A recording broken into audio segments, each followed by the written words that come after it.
ಈಗ ಮುಖ್ಯ ಅತಿಥಿಗಳನ್ನು ವೇದಿಕೆಗೆ ಕರೆತರಬೇಕಾಗಿ ವಿನಂತಿ. ಯುವ ಕನ್ನಡ ಬಳಗದ ಆದ್ರಕ್ ಮತ್ತು ರೋಹನ್ ನಾರಾಯಣ್ ದಯವಿಟ್ಟು ಅತಿಥಿಗಳಾದ ರಹಮತ್ ಸರ್ ಅವರನ್ನು ವೇದಿಕೆಗೆ ಕರೆತರಬೇಕಾಗಿ ಕೇಳಿಕೊಳ್ಳುತ್ತಿದ್ದೇನೆ. ಕರೆತರಲು ಶ್ರೀಶಾ ಮತ್ತು ತ್ರಿಷಾ ಅವರಲ್ಲಿ ವಿನಂತಿ. ಶಶಿಮೋಹನ್ ಅವರನ್ನು ಅತಿಥಿಗಳನ್ನು ಪರಿಚಯಿಸಲು ಮತ್ತು ಕಾರ್ಯಕ್ರಮವನ್ನು ನಡೆಸಿಕೊಡಲು ವೇದಿಕೆಗೆ ಆಹ್ವಾನಿಸುತ್ತಿದ್ದೇನೆ.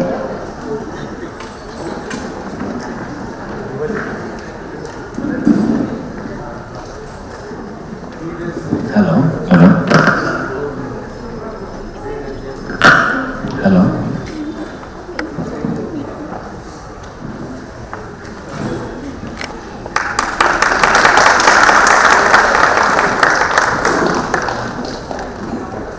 ಎಲ್ಲರಿಗೂ ಶುಭ ಸಂಜೆ. ಸರ್, 35 ವರ್ಷಗಳ ಹಿಂದೆ ನೀವು ರೆಹಮತ್ ಸರ್ ನೀವು ನಿಂತ್ಕೊಂಡಿರ್ತಾ ಇದ್ರಿ, ನಾವು ಕೂತ್ಕೊಂಡಿರ್ತಾ ಇದ್ವಿ. ರೆಹಮತ್ ಸರ್, ಇವತ್ತು ನೀವು ಕೂತ್ಕೊಂಡಿದ್ದೀರಾ, ನಾನು ನಿಂತ್ಕೊಂಡಿದ್ದೀನಿ. ರೆಹಮತ್ ಅವರ ಕಿರು ಪರಿಚಯ ಸಮಯದ ದೃಷ್ಟಿಯಿಂದ ಆದಷ್ಟು ಸಂಕ್ಷಿಪ್ತವಾಗಿ ಇಲ್ಲಿ ಪ್ರಯತ್ನ ಪಡ್ತೀವಿ. ತರೀಕೆರೆಯ ಸಮತಳದಲ್ಲಿ ಜನನ, ಶಿವಮೊಗ್ಗ ಮೈಸೂರುಗಳಲ್ಲಿ ಕಲಿಕೆ, ಪ್ರಸಿದ್ಧ ನಂತರದಲ್ಲಿ ಹಂಪಿಯ ಕನ್ನಡ ವಿಶ್ವವಿದ್ಯಾಲಯದಲ್ಲಿ ಪ್ರಾಧ್ಯಾಪಕರಾಗಿ ಸೇವೆ ಸಲ್ಲಿಸಿ ನಿವೃತ್ತರಾಗಿರುತ್ತಾರೆ. ಇತ್ತೀಚೆಗೆ 100 ರಾಷ್ಟ್ರೀಯ ಅಂತಾರಾಷ್ಟ್ರೀಯ ವಿಚಾರ ಸಂಕಿರಣಗಳಲ್ಲಿ ಭಾಗವಹಿಸಿರುತ್ತಾರೆ. ಇತ್ತೀಚೆಗೆ ಸ್ಟ್ಯಾನ್ಫರ್ಡ್ ವಿಶ್ವವಿದ್ಯಾನಿಲಯದಲ್ಲಿಯೂ ಸಂದರ್ಶಕ ಪ್ರಾಧ್ಯಾಪಕರಾಗಿ ಭೇಟಿ ನೀಡಿರುತ್ತಾರೆ. ಸಾಮಾನ್ಯವಾಗಿ ಕನ್ನಡದಲ್ಲಿ ಪ್ರತಿಷ್ಠಿತ ಅಮೆರಿಕನ್ ಯೂನಿವರ್ಸಿಟಿಗಳಲ್ಲಿ ತುಂಬಾ ಕಡಿಮೆ. ಹಿಂದೆ ಅನಂತಮೂರ್ತಿಯವರು ಅಯೋವಾದಲ್ಲಿ ವಿಸಿಟಿಂಗ್ ಪ್ರೊಫೆಸರ್ ಆಗಿದ್ರು. ನಂತರ DR ನಾಗರಾಜ್ ಶಿಕಾಗೋ ಯೂನಿವರ್ಸಿಟಿನಲ್ಲಿ ವಿಸಿಟಿಂಗ್ ಪ್ರೊಫೆಸರ್ ಆಗಿದ್ರು. ಶ್ರೀಯುತ ರೆಹಮತ್ ರವರು ಕೂಡ ಈ ಒಂದು ಗೌರವಕ್ಕೆ ಪಾತ್ರರಾಗಿರ್ತಾರೆ. ಅವರ ಕೃತಿಗಳು ಕತ್ತಿ ಅಂಚಿನ ದಾರಿ, ಚಿಂತನೆಯ ಪಾಡು, ಮರದೊಳಗಿನ ಕಿಚ್ಚು, ಕರ್ನಾಟಕದ ಸೂಫಿಗಳು, ನಾಥಪಂಥ, ಶಾಕ್ತಪಂಥ, ಗುರುಪಂಥ, ಮೊಹರಂ ಬಗೆಗೆ, ರಾಜಧರ್ಮ, ನುಡಿಸಂಕರ, ಅಂಡಮಾನ್ ಕನಸು, ಕದಳಿ ಹೊಕ್ಕು ಬಂದೆ, ನಡೆದಷ್ಟು ನಾಡು, ಇದು ಪ್ರಜಾವಾಣಿನಲ್ಲಿ ಒಂದು ಸೀರೀಸ್ ಆಫ್ ಆರ್ಟಿಕಲ್ಸ್ ಆಗಿ ಬರ್ತಾ ಇತ್ತು, ಕಾಲಮ್ ಆಗಿ. ನನ್ನ ಬಹಳ ವೈಯಕ್ತಿಕವಾಗಿ ಬಹಳ ಇಷ್ಟವಾಗಿರುವಂಥದ್ದು. ಜೆರೂಸಲೇಂ ಬಗ್ಗೆ ಬರೆದಿದ್ದಾರೆ. ಅಂದ್ರೆ ಪ್ರವಾಸ ಆಧಾರದ ಮೇಲೆ ಹಲವಾರು ಕೃತಿಗಳನ್ನು ರಚಿಸಿರ್ತಾರೆ. ಇತ್ತೀಚೆಗೆ ಅಮೀರ್ ಬಾಯಿ ಕರ್ನಾಟಕಿ ಅಂತ ಆ ಪುಸ್ತಕವನ್ನು ಕೂಡ ಅವರ ಸಂಗೀತಗಳ ಬಗ್ಗೆ ಬರೆದಿರ್ತಾರೆ. ಪ್ರತಿ ಸಂಸ್ಕೃತಿ, ಲೋಕ ವಿರೋಧಿಗಳ ಜೊತೆ, ನ್ಯಾಯ ನಿಷ್ಠುರಿಗಳ ಜೊತೆ, ಕನ್ನಡ ಸಾಹಿತ್ಯದ ವಾಗ್ವಾದಗಳು ಮತ್ತು ಇನ್ನಿತರ ಹಲವಾರು ಕೃತಿಗಳನ್ನು ಬರೆದಿರ್ತಾರೆ. ನಾನು ಮುಖ್ಯವಾಗಿರೋದನ್ನು ಮಾತ್ರ ಇಲ್ಲಿ ಪ್ರಸ್ತಾಪ ಮಾಡಿದೆ. ಕನ್ನಡ ಕಂಡಂತಹ ಗಂಭೀರ ಸಂಶೋಧಕರು, ಸಂಗೀತ, ಚಾರಣ, ಇದನ್ನ ಸ್ಟ್ರಕ್ಕರ್ ಮತ್ತು ಪ್ರವಾಸ, ಇವರ ಆಸಕ್ತಿಗಳು, ಇನ್ನಿತರ ಆಸಕ್ತಿಗಳು, ಹಲವಾರು ಪ್ರಶಸ್ತಿಗಳ ಜೊತೆ ಕತ್ತಿ ಹೆಂಚಿನ ದಾರಿ ಕೃತಿಗೆ 2010ರಲ್ಲಿ ಪ್ರತಿಷ್ಠಿತ ಕೇಂದ್ರ ಸಾಹಿತ್ಯ ಅಕಾಡೆಮಿ ಪ್ರಶಸ್ತಿ ಬಂದಿರುತ್ತದೆ. ಇವುಗಳನ್ನು ನೀಡಿದ ಸಾಮಾಜಿಕ ಗೌರವವನ್ನು ಕೂಡ ಅವರು ಗಳಿಸಿದ್ದಾರೆ. ನಮ್ಮಲ್ಲಿ ಕನ್ನಡದಲ್ಲಿ ಒಂದು ಗುರು ಪರಂಪರೆ ಅಂತ ಒಂದಿದೆ. ಅಂದ್ರೆ ನಾವು ಅವ್ರನ್ನ ಗುರುಗಳು ಅಂತ ಹೇಳ್ತೀವಿ. ಕುವೆಂಪು, ಗೋಕಾಕ್, ತೀನಂ ಶ್ರೀಕಂಠಯ್ಯನವರು, ಕೃಷ್ಣಶಾಸ್ತ್ರಿ, GSS ಇವರೆಲ್ಲ ಗುರು ಪರಂಪರೆಗೆ ಸೇರಿದವರು. ನಂತರ ಸರ್ ಪರಂಪರೆ, ಉದಾಹರಣೆಗೆ ನಮ್ಮ ಮನು ಚಕ್ರವರ್ತಿ ಸರ್, ನರಹಳ್ಳಿ ಸರ್ ಅಂತ ಸಾಮಾನ್ಯವಾಗಿ ಸಂಬೋಧಿಸ್ತೀವಿ. ನಂತರ ಬೇಂದ್ರೆಯವರು ಇನ್ನೊಂಥರ ಡಿಫರೆಂಟ್, ಬೇಂದ್ರೆ ಮಾಸ್ಟರ್ ಅಂತಾನೆ ಅವರು ಬಹಳ ಚಿರಪರಿಚಿತರು. ಆದ್ರೆ ಬಹಳ ಆಪ್ತವಾದ ಮೇಷ್ಟ್ರು ಪರಂಪರೆ ಅಂತ ಒಂದಿದೆ. Ananthamurthy, Lankesh, DR Nagaraj, GH Nayak, KM Nagaraj ಇವರೆಲ್ಲ ಆ ಪರಂಪರೆಗೆ ಸೇರಿದವರು. ರೆಹಮತ್ ರವರು ಕೂಡ ಮೇಷ್ಟ್ರು ಪರಂಪರೆಗೆ ಸೇರಿದವರು.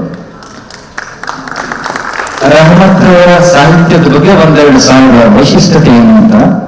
ಈ ಮೇಷ್ಟ್ರು ಪರಂಪರೆ ಬಹಳ ವಿಶಿಷ್ಟತೆ ಇದೆ. ಆಕ್ಚುಲಿ ಅವ್ರ ಜೊತೆ ನೀವು ಜಗಳ ಆಡ್ಬೋದು. ಮೇಷ್ಟ್ರು ಪರಂಪರೆಯಲ್ಲಿ ಮೇಷ್ಟ್ರನ್ನ ಶಿಷ್ಯರಿಗೆ ಫಾರ್ವರ್ಡ್ ಬರೀತಾರೆ, ಶಿಷ್ಯರು ಮೇಷ್ಟ್ರಿಗೆ ಬರೀತಾರೆ. ಇದೊಂಥರ ವಿಚಿತ್ರ, ಇಬ್ರು ಒಬ್ರಿಗೊಬ್ರು ಕಲಿತಾರೆ. ಅದರ ವೈಶಿಷ್ಟ್ಯತೆ.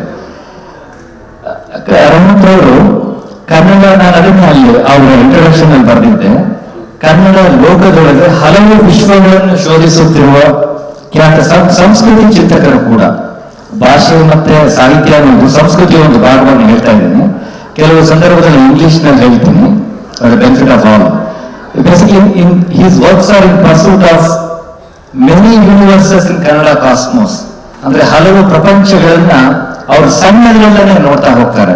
ಕರ್ನಾಟಕದ ಪ್ರತಿ ಸಂಸ್ಕೃತಿ ಇರ್ಬೋದು, ಸಂಗೀತ ಪರಂಪರೆಗಳಿರ್ಬೋದು, ಡಾಮಿನೆಂಟ್ ವರ್ಲ್ಡ್ ಅಲ್ಲದೇನೆ ಮೆನಿ ಅದರ್ ವರ್ಲ್ಡ್ಸ್ ಕೂಡ, ಯೂನಿವರ್ಸಸ್ ಗಳನ್ನು ಕೂಡ ಅವರು ಶೋಧಿಸ್ತಾರೆ. ಅವರ ವಿಮರ್ಶೆಗಳು ಒಂದು ರೀತಿ ಡೈಲೆಕ್ಟಿಕ್ ಮಾದರಿ ಅಂತ ಹೇಳ್ತಾರೆ, ಡೈಲಾಗಿಕ್ ಆಗಿರುತ್ತೆ. ಅಂದ್ರೆ ಒಂದು ಥೀಸಿಸ್, ಒಂದು ಆಂಟಿ ಥೀಸಿಸ್, ಒಂದು ಸಿಂಥಸಿಸ್ ಈ ರೀತಿಯಲ್ಲಿರುತ್ತೆ. ಅಥವಾ ಪೂರ್ವ ಪಕ್ಷ, ಉತ್ತರ ಪಕ್ಷ ಮತ್ತೆ ಅವುಗಳ ಅನುಸಂಧಾನ. ಇವರ ಲಲಿತ ಬರಹಗಳು ಮನಸ್ಸಿನಲ್ಲಿ ಒಂದು ರೀತಿ ಚಿತ್ರ ಮೂಡಿಸುತ್ತೆ. ಇವರ ಸಂದರ್ಶನ ಮಾಡಿಸ್ಕೊಳ್ತಿರೋರನ್ನ ಕೆಣಕುತ್ತೆ. ಮತ್ತೆ ಇವರ ಸಂಶೋಧನೆಗಳು ಹಲವು ಮಗ್ಗಲುಗಳನ್ನು, ಸಾಹಿತ್ಯ ಸಂಸ್ಕೃತಿಯ ಹಲವು ಮಗ್ಗಲುಗಳು, ಮಲ್ಟಿ ಡೈಮೆನ್ಷನ್ಸ್, ಮಲ್ಟಿ ಫೆಸೆಟೆಡ್ ಆಗಿರುತ್ತೆ. ಮತ್ತೆ ಅಂಚುಗಳನ್ನು, ಕೇಂದ್ರಗಳನ್ನು, ಮಾರ್ಜಿನಲೈಸ್ಡ್ ಆಸ್ಪೆಕ್ಟ್ಸ್, ಸೆಂಟ್ರಲ್ ಆಸ್ಪೆಕ್ಟ್ಸ್, ಅವುಗಳ ರಾಜಕಾರಣ, ಅವುಗಳನ್ನು ಬಹಳ ಆಳವಾಗಿ ಅನಾವರಣಗೊಳಿಸುತ್ತದೆ. Basically deconstruct both the dominating and the marginalised. ಶ್ರೀಯಂತರು ನಮ್ಮ ಜೊತೆ ಕನ್ನಡ ಬಹುತ್ವ, ಪ್ಲೂರಾಲಿಟಿ, ಕನ್ನಡ ಪ್ಲೂರಲಿಸ್ಟಿಕ್ ಇಮ್ಯಾಜಿನೇಷನ್ ಅನ್ನೋದ್ರ ಬಗ್ಗೆ ಮಾತಾಡ್ತಾರೆ. ಸುಮಾರು 30-35 ನಿಮಿಷ ಮಾತನಾಡ್ಬೋದು ಸರ್. ಅನಂತರ ಒಂದೆರಡು ಸಂವಾದಾತ್ಮಕ ಪ್ರಶ್ನೆಗಳು. ಕೊನೆಯದಾಗಿ ಒಬ್ಬ ಬರಹಗಾರನ ಅಥವಾ ಚಿಂತಕನ ನೈತಿಕ ಪ್ರಜ್ಞೆ ಅಥವಾ ನೈತಿಕ ಜವಾಬ್ದಾರಿಗಳ ಬಗ್ಗೆ ಬಸವಣ್ಣನವರ ಒಂದು ಮಾತು ಬೆಳಕು ಚೆಲ್ಲುತ್ತೆ. ಅಲ್ಲಿ ನಾನು ಬರ್ದಿದ್ದೀವಿ ಅದನ್ನ.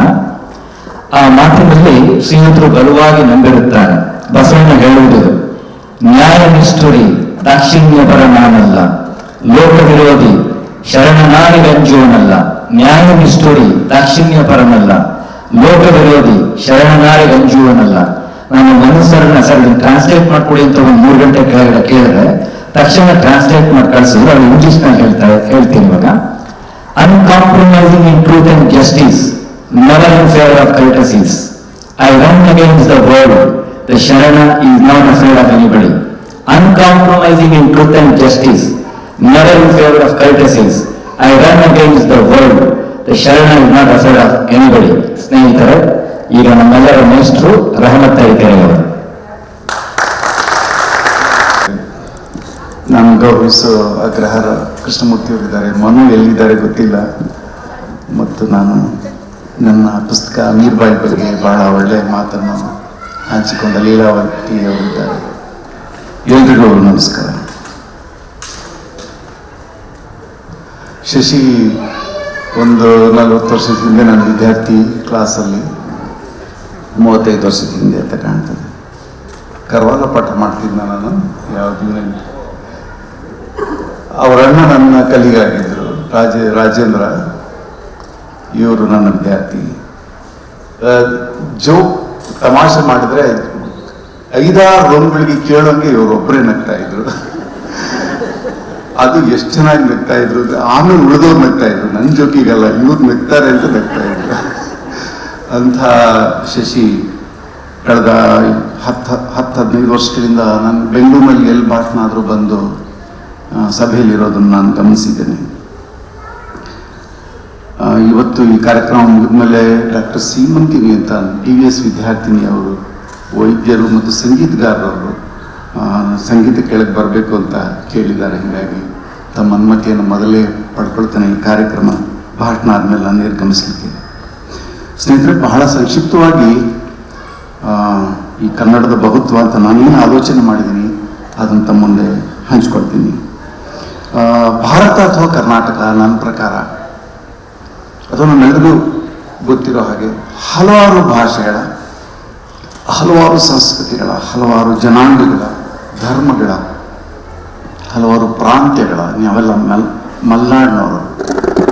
ಇಲ್ಲೊಂದು ಮಲೆನಾಡನ್ನೇ ಕ್ರಿಯೇಟ್ ಮಾಡಿದ್ದೀನಿ. ಇಲ್ಲಿ ಎಷ್ಟೊಳ್ಳೆ ಒಂದು ಮಲೆನಾಡಿನ ನಿಸರ್ಗ ಮತ್ತು ಹಬ್ಬಗಳನ್ನು ಕ್ರಿಯೇಟ್ ಮಾಡಿದ್ರಿ ಅಂದರೆ ನಾನು ಒಣಗಿದ ಭಾಷಣ ಇಲ್ಲಿ ಒಂದು ಅಪ್ರಸ್ತುತ ಆಗ್ತಿದೆ ಅಂತ ನನಗೊಂದು ಅಳುಕು ಶುರು ಆಗೋಯ್ತು. ಒಂದು ಹಬ್ಬದ ಥರ ಮಾಡ್ತಾ ಇದ್ವಿ. ಸೊ ಕರ್ನಾಟಕದಲ್ಲಿ ಕರಾವಳಿ ಇದೆ, ಮಲೆನಾಡಿದೆ, ಹಲವು ಪ್ರಾಂತ್ಯಗಳಿವೆ ಮತ್ತು ಪ್ರತಿ ಪ್ರಾಂತ್ಯಕ್ಕೆ ಅದರದೇ ಆದ ಜೀವನ ಕ್ರಮ ಮತ್ತು ಆಲೋಚನಾ ಕ್ರಮ ಇದೆ. ಹೀಗಾಗಿ ಭಾರತ ಅಥವಾ ಕರ್ನಾಟಕ ಅಥವಾ ಭಾರತದ ಯಾವುದೇ ರಾಜ್ಯ ತಗೊಂಡ್ರೆ ಅಲ್ಲೊಂದು ಬಹುತ್ವ ಇದೆ, ಸಹಜವಾಗಿ ಬಹುತ್ವ ಇದೆ. ನಾನು ಅರಾವಳಿ ಕಾಡುಗಳಿಗೆ ಟ್ರೆಕ್ಕಿಂಗ್ ಹೋದಾಗ ಅಲ್ಲೊಬ್ಬ ಸಿನಿಮಾ ನಟ ಸಿಕ್ಕಿದ್ದ, ಸಿನಿಮಾ ಮಾಡೋರು. ಅವ್ರು ಕೇಳಿದ್ರೆ ನೀವು ಯಾವ ಭಾಷೆಯಲ್ಲಿ ಇತ್ತು, ಅವ್ರು ಹೇಳಿದ್ರು ನಾವು ಮಾರ್ವಾಡಿ ಮಾಡ್ತೀವಿ. ಈ ಮಾರ್ಕೆಟ್ ಯಾವುದು ಅಂತ ಕೇಳಿದ್ರೆ ಇದೆ ಜೋಧ್ಪುರ ಇಷ್ಟೇ, ಉದಯಪುರಕ್ಕೆ ಹೋಗಲ್ಲ ಯಾಕಂದ್ರೆ ಮೇವಾಡಿ ಭಾಷೆ ಇದೆ ಅಂತ. ಒಂದೇ ರಾಜ್ಯದಲ್ಲಿ ಒಂದು ಸಿನಿಮಾ ಮಾಡಿದ್ರೆ ಮಾರ್ವಾಡಿನಲ್ಲಿ ಮೇವಾಡಿಗಳು ನೋಡಲ್ಲ ಅಥವಾ ಅವ್ರಿಗೆ ಗೊತ್ತಾಗಲ್ಲ ಭಾಷೆ, ಅಷ್ಟರ ಮಟ್ಟಿಗೆ. ಅದು ನಾವು ಈ ಬಹುರೂಪಿಯಾಗಿರುವಂತಹ ಭಾರತವನ್ನು ಅಥವಾ ಕರ್ನಾಟಕವನ್ನು ಸಮಾನವಾಗಿ ಏಕರೂಪಿಯಾಗಿ ಗ್ರಹಿಸ್ತಾ ಇರ್ತೀವಿ. ಸೊ ಕನ್ನಡ ಕೇಂದ್ರಿತವಾಗಿ, ಕರ್ನಾಟಕ ಕೇಂದ್ರಿತವಾಗಿ ಈ ಹಬ್ಬವನ್ನು ಮಾಡುವಾಗ ನಮ್ಮೊಳಗಡೆ ಇರುವ ಈ ಬಹುಲೋಕಗಳೇನಿದೆ, ಬಹುತ್ವ ಏನಿದೆ, ಅದನ್ನು ಧ್ಯಾನ ಮಾಡಬೇಕು ಅಂತ ಹೇಳಿ ಈ ಮಾತುಗಳನ್ನು ಹಂಚ್ಕೊಳ್ತೀನಿ. ಸೊ ಇಷ್ಟೊಂದು ಭಾಷೆಗಳು, ಇಷ್ಟೊಂದು ಸಂಸ್ಕೃತಿಗಳು, ಜನಾಂಗಗಳು ಇವೆಲ್ಲ ಇರುವಾಗ ಸಹಜವಾಗಿ ಪರಸ್ಪರ ಬೆರೆಯಕ್ಕೆ ಶುರು ಮಾಡ್ತವೆ. ಇದು ಹಂಪಿಯ ಗುಡಿ ಅಲ್ವಾ? ಹಂಪಿ ಅಲ್ವಾ? ನನ್ಗೆ ಹತ್ರ ಕಾಣ್ತಾ ಇಲ್ಲ. ಹಾ, ಇಡೀ ಹಂಪಿಯಲ್ಲಿ ಸಾವಿರಾರು ಅರಬರು ಕುದುರೆ ಹಿಡ್ಕೊಂಡು ಮಹಾನಂದಿ ದಿಬ್ಬ ಅಂತೂ ಕುದುರೆಗಳಿಂದ ಕೂಡಿದ, ಅರಬರಿಂದ ಕೂಡಿದೆ ಅದು. ಯಾಕಂದ್ರೆ ಅರಬರ ಕುದುರೆಗಳಿಲ್ಲದೆ, ಕುದುರೆ ಸವಾರರಿಲ್ಲದೆ ವಿಜಯನಗರ ಸಾಮ್ರಾಜ್ಯ ವಿಸ್ತರಣೆ ಆಗ್ತಾನೆ ಇರಲಿಲ್ಲ. ಸೊ ಅಂಥ ಅರಬರಿಗೆ ಅಥವಾ ಕುದುರೆ ಮೇಲೆ ಸವಾರಿ ಮಾಡೋರಿಗೆ ಪ್ರೌಢದೇವರಾಯನು ಒಂದು ತುರ್ಕವಾಡಿ ಅಂತ ಒಂದು ಜಾಗ ಕಟ್ಟಿಸಿದ್ದಾನೆ. ಆ ಹಳ್ಳಿ, ಅಲ್ಲಿ ಸುಮಾರು ಸಮಾಧಿಗಳು ಈಗಲಿವೆ. ಅಲ್ಲೊಂದು ಮಸೀದಿ ಕಟ್ಟಿಸ್ತಾನೆ. ಆ ಮಸೀದಿ ಕಟ್ಟಿಸಿದ್ದು ಕಟ್ಟಿಗೆ ಖಾನ್ ಅಂತ, ಅವನೊಬ್ಬ ಟರ್ಕಿ ಮನುಷ್ಯ. ಅದು ಮಂಟಪದ ಆಕಾರದಲ್ಲಿದೆ, ಇಸ್ಲಾಮಿಕ್ ಸ್ಟ್ರಕ್ಚರಲ್ಲಿಲ್ಲ, ಮತ್ತು ಅದರ ಮೇಲೆ ಒಂದು ಶಾಸನ ಇದೆ. ಆ ಶಾಸನದಲ್ಲಿ ಈ ಮಸೀದಿಯಲ್ಲಿ ನಡೆಯುವ ಎಲ್ಲ ಪ್ರಾರ್ಥನೆಗಳು ನಮ್ಮ ಪ್ರೌಢದೇವರಾಯನಿಗೆ ಅದರ ಪುಣ್ಯ ಅರ್ಪಿತವಾಗಲಿ ಅಂತ ಆ ಶಾಸನ. ಅದು ಮಾಲ್ಯವಂತ ಗುಡಿ, ಸಾಮಾನ್ಯ ಯಾರು ನೋಡೋದಿಲ್ಲ. ಸೊ ಈ ಹಂಪಿಯನ್ನು ಒಂದು ಧರ್ಮದ ಒಂದು ಸಂಕೇತ ಅಂತ ಇತಿಹಾಸಕಾರರು ಹೇಳಿದ್ರೆ, ಅದರ ಒಳಗಡೆ ಇರೋ ವಿವರಗಳು ನೀವು ಅರಬ್ಬರನ್ನು, ಅವ್ರ ಕುದುರೆಗಳನ್ನು, ಅವರ ಕುದುರೆ ಸವಾರನ್ನು ಬಿಟ್ಟು ಆ ಸಾಮ್ರಾಜ್ಯನ ಕಲ್ಪಿಸ್ಕೊಳ್ಳೋಕೆ ಸಾಧ್ಯನೇ ಇಲ್ಲ ಅಂತ ರಿಯಾಲಿಟಿ ಹೇಳುತ್ತೆ. ಹೀಗಾಗಿ ನಮ್ಮ ಸಂಸ್ಕೃತಿನಲ್ಲಿ ನಾವು ಯಾವುದನ್ನು ಮೂಲ ಶುದ್ಧ ಜನಾಂಗ, ಯಾರ್ಯಾರು ಸಂಸ್ಕೃತಿ, ರಕ್ತ, ಜನಾಂಗ, ಧರ್ಮ ಇವುಗಳಲ್ಲಿ ಒಂದು ಮೂಲವನ್ನು ಹುಡ್ಕೊಂಡು ಹೋಗಿದ್ರೆ ಅವರೆಲ್ಲರೂ ಮೂಲಭೂತವಾಗಿ ಆಗ್ಬಿಟ್ಟಿದ್ದಾರೆ. ವಾಸ್ತವವಾಗಿ ನಮ್ಮದು ಹಂಚ್ಕೊಳ್ಳೋದು, ಶೇರಿಂಗ್. ಆ ಶೇರಿಂಗ್ ಆದ್ಮೇಲೆ ಮಿಶ್ರಣ. ನಮ್ಮಲ್ಲಿ ಸಂಕರದ ಭಯ ಬಹಳ. ಆದರೆ ಲೀಲಾವತಿ ಇದ್ದಾರೆ, ಸಂಕರ ಇಲ್ಲದೆ ಸಂಗೀತ ಹುಟ್ಟೋದೇ ಇಲ್ಲ. ಹಲವು ರಾಗಗಳ, ಮಿಶ್ರ ರಾಗಗಳಿಂದಲೇ. ಸೊ ಇಡೀ ಸಂಗೀತ ಪರಂಪರೆ ನೋಡಿದರೆ ಅಲ್ಲಿ ಎಲ್ಲ ಜನಾಂಗದವರು, ಖಾನ್ಗಳು ಮುಖ್ಯವಾಗಿ ಎಲ್ಲರೂ ಸೇರಿ ಸಂಗೀತವನ್ನು, ಯಾವ ಅಬ್ದುಲ್ ಕರೀಂ ಖಾನ್ ಆಗಲಿ, ಭೂಖಂದರ್ ರೆಹಮಾನ್ ಖಾನ್ ಆಗಲಿ, ಭೈರವಿಯಲ್ಲಿ ಹಾಡುವಾಗ ಕಾಳಿನ ಕುರಿತ ಚೀಸನ್ನೇ ಹಾಡೋದು, ಅದೇನು ನಿರಾಕರಣೆ ಮಾಡಿಲ್ಲ. ಹೀಗಾಗಿ ಮಿಶ್ರಣ ಆಗ್ಬಿಡುತ್ತೆ. ಆದರೆ ಮಿಶ್ರಣದ ಬಗ್ಗೆ ನಮ್ಗೆ ಆತಂಕನೂ ಇದೆ, ಭಯನೂ ಇದೆ, ತುಂಬ ಭಯನೂ ಇದೆ ಸಂಕರದ ಬಗ್ಗೆ. ಆದರೆ ಈ ಮಿಶ್ರಣ ಆಗ್ತಾ ಆಗ್ತಾ ಒಂದು ಹೊಸ ಹುಟ್ಟನ್ನು ಪಡೆದ್ಬಿಡುತ್ತೆ. ಸೊ ಹಲವು ಒಟ್ಟಿಗೆ ಬದುಕ್ತಾ ಇವೆ, ಹಲವು ಪರಸ್ಪರ ಸಹವಾಸದಲ್ಲಿ ಗೆಳೆತನ ಮಾಡ್ತವೆ, ಬೆರೀತವೆ, ಸಂಘರ್ಷನೂ ಆಗುತ್ತೆ. ಆ ಸಂಘರ್ಷದ ತುದಿನಲ್ಲಿ ಕೆಲವೊಮ್ಮೆ ಹೊಸ ಹುಟ್ಟು ಬಂದ್ಬಿಡುತ್ತೆ. ಉರ್ದು ಹಾಗೆ ಹೊಸ ಹುಟ್ಟನ್ನು ಪಡೆದದ್ದು, ಭಾರತದ ಸಂಗೀತದ ಅನೇಕ ರಾಗಗಳು ಹಾಗೆ ಹೊಸ ಹುಟ್ಟನ್ನು ಪಡೆದದ್ದು.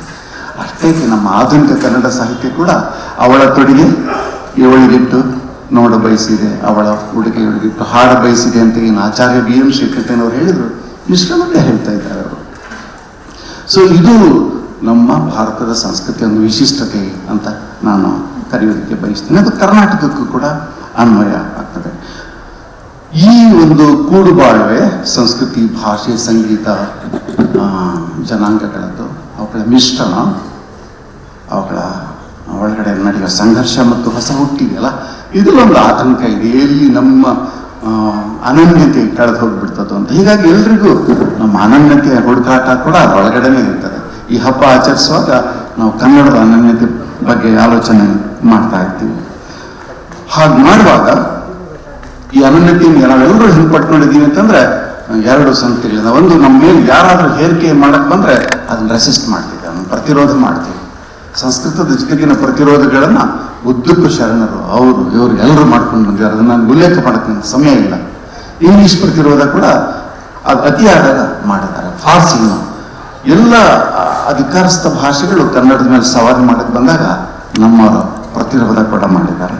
ಆದರೆ ಅದು ಹೇರಿಕೆ ಆಗಲ್ಲ, ಅದು ಗೆಳೆಯ ಆಗಕ್ಕೆ ಅಂದಾಗ ಅದ್ರ ಜೊತೆಗೆ ಹೆಂಗೆ ಸಹಭಾಗಿ ಮಾಡಬೇಕು ಅಂತ ಆಲೋಚನೆ ಮಾಡಿದ್ದಾರೆ. ಕುವೆಂಪು ಅವರ ನಮಗೆ ಬೇಕಾದ ಇಂಗ್ಲಿಷ್ ಅಂತ ಒಂದು ಅದ್ಭುತವಾದ ಲೇಖನ ಇದೆ. ಸಂಸ್ಕೃತ ಅಥವಾ ಹಿಂದಿ, ಇಂಗ್ಲಿಷ್ ಶಿಕ್ಷಣ ಮಾಧ್ಯಮದಲ್ಲಿ ಹೇರಿಕೆ ಆದಾಗ ತ್ರಿಶೂಲ ಅಂತ ಹೇಳ್ತಾರೆ. ತ್ರಿಶೂಲ ಚುಚ್ಚುತ್ತಾ ಇದೆ ನಮಗೆ ಅಂತ. ಆದರೆ ಸಾಹಿತಿಯಾಗಿ ತನಗೆ ಇಂಗ್ಲಿಷ್ ಮೂಲಕ ಈ ಜಗತ್ತನ್ನು ನಾನು ನೋಡ್ತೀನಿ ಮತ್ತು ಅದರ ಜೊತೆಗೆ ಅನುಸಂಧಾನ ಮಾಡ್ತೀನಿ ಅಂತ ಹೇಳಿ ಒಂದು ಆಸೆನೂ ಇದೆ ಅವ್ರಿಗೆ. ಹೀಗಾಗಿ ನಮಗೆ ಬೇಕಾದ ಇಂಗ್ಲಿಷ್ ಯಾವುದು ಅಂತ ಡಿಫೈನ್ ಮಾಡ್ತಾರೆ. ಸೊ ಈ ಮೂಲಕ ನಾನೇನು ಹೇಳಕ್ ಬಯಸ್ತಿದ್ದೀನಿ ಅಂದ್ರೆ, ನಮ್ಮ ಸಂಸ್ಕೃತಿ ಅಂತ ನಾವು ಯಾವ್ದನ್ನು ಕರಿತೀವಿ, ಭಾಷೆ ಅಂತ ಯಾವ್ದನ್ನು ಕರಿತೀವಿ, ಅದು ಹೀಗೆ ಪಾಕಗೊಂಡಿದ್ದು. ಸಹವಾಸ, ಸಹಬಾಳ್ವೆ, ಸಂಘರ್ಷ, ಜಾಸ್ತಿ ಯಾರಾದ್ರೂ ನಮ್ಮ ಮೇಲೆ ಹೇರಕ್ಕೆ ಬಂದಾಗ ಪ್ರತಿರೋಧ. ಆದರೆ ನಮ್ಮ ಅನನ್ಯತೆ ಹುಡುಕ್ತಾ ಇರ್ತೀವಿ, ಅದರೊಳಗಡೆ ಹೊಸದನ್ನು ಹುಟ್ಟುತ್ತಾ ಇರ್ತದೆ, ಹೊಸದೆಲ್ಲ ಹುಟ್ಟುತ್ತಾ ಇರ್ತದೆ. ಈ ಅನನ್ಯತೆಯನ್ನು ಹೇಗೆ ಉಳಿಸ್ಕೊಳ್ಳೋದು ಅನ್ನೋದ್ರ ಬಗ್ಗೆ ನಮ್ಮ ಪೂರ್ವಿಕರು ಮೊದಲಿಂದಲೂ ಆಲೋಚನೆ ಮಾಡಿದ್ದಾರೆ. ನಮ್ಮ ಮೊದಲನೇ ಕನ್ನಡ ಕೃತಿ ಕವಿರಾಜ ಮಾರ್ಗದಲ್ಲಿ ಹೇಳಿ ನಾವು ಸೌಧೋಗಿದೆ, ಆದರೂ ಆ ಮಾತು ಹೇಳ್ತೀರಿ. ಕನ್ನಡಿಗರು ಹೇಗಿರಬೇಕಂದ್ರೆ, ಕಸವರಮೆಂಬುದು ನೆರೆ ಸೈರಿಸಲಾರ್ಪಣೆ, ಪರಧರ್ಮಮ್ಮು ಪರವಿಚಾರము. ಪರ ಶಬ್ದ ಇದೆ ಅಲ್ಲಿ. ನಮ್ಮ ಬಹಳ ಮುಖ್ಯ ಸಮಸ್ಯೆ ಅದರನ್ನು ಡಿಫೈನ್ ಮಾಡೋದು, ಅದರನ್ನು ದೂರೀಕರಿಸೋದು, ಅದ್ರ ಜೊತೆಗೆ ಜಗಳ ಮಾಡೋದು. ಅದು ಅದರ ಜೊತೆಗೆ ಹಿಂಗೆ ಸಹಬಾಳ್ವೆ ಮಾಡಬೇಕು ಅಂತ ಹೇಳ್ತಿದ್ದಾನೆ. ಪರಧರ್ಮಮ್ಮು ಪರವಿಚಾರము ನೆರೆ ಸೈರಿಕೋದು. ಅವ್ನು ಯಾವ ಕಷ್ಟದಲ್ಲಿ ಹೇಳಿದಾನೋ ಗೊತ್ತಿಲ್ಲ, ಸಹನೆ ಕಳೆದೋಗಿರೋ ಕಾಲದಲ್ಲಿ ಹೇಳಿರ್ಬೋದು. ಈ ಬಹುತ್ವದ ಬಗ್ಗೆ ಮಾತಾಡೋದಕ್ಕೆ ನನ್ಗೆ ಒಂದು ಕರೆ ಅಂದರೆ, ನಮ್ಮನ್ನು ವ್ಯಾಪಕವಾಗಿ ಹಬ್ಬಿರುವಂಥ ಅಸಹನೆ ಸಂಸ್ಕೃತಿ, ಭಾಷೆ, ಧರ್ಮಗಳ ವಿಷಯದಲ್ಲಿ ಅವನ ಕಾಲದಲ್ಲೂ ಇದ್ದಿರಬಹುದು.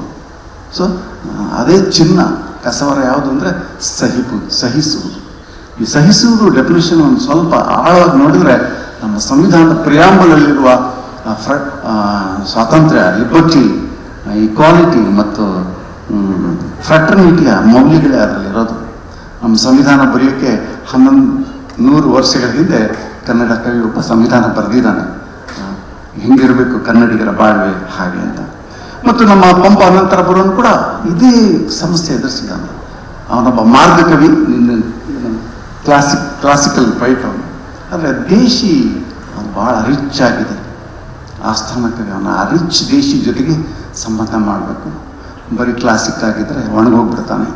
ಅದಕ್ಕೆ ಅವನು ಹೇಳ್ತಾನೆ, ದೇಸಿಯೊಳು ಪುಗುವುದು ಪೊಕ್ಕು ಮಾರ್ಗದಳೆ ತೊಳ್ಬೋದು. ಈ ದೇಸಿ ಮತ್ತು ಮಾರ್ಗ ಇದೆಯಲ್ಲ, ಇವುಗಳನ್ನು ಹದವಾಗಿ ಮಿಕ್ಸ್ ಮಾಡಿದ್ರೆ ಮಾತ್ರ ಶ್ರೇಷ್ಠ ಕಾವ್ಯ ಬರೆಯಕ್ಕೆ ಸಾಧ್ಯ. ಇವೆಲ್ಲ ಕರ್ನಾಟಕ